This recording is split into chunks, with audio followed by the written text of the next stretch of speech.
Yo, what up, y'all? What up, Chuck Monster? Check it.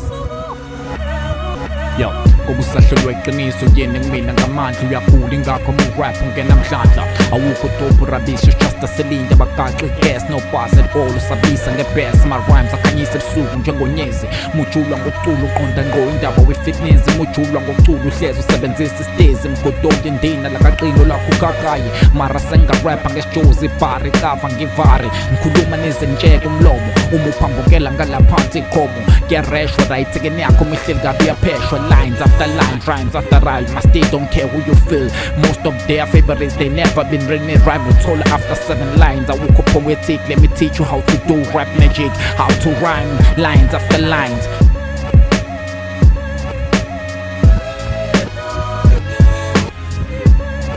Posit non-traditional views, people will automatically start to question his credentials. How did he get this far believing what he believes in? They didn't know what I believed in. They didn't know what I stood for. But as time went on, it revealed itself. But I'm unapologetically African, so I'm not really concerned with what people think about me personally. I have a job to do, and that is to awaken the sleeping consciousness of African people, not just in America, but all across the world.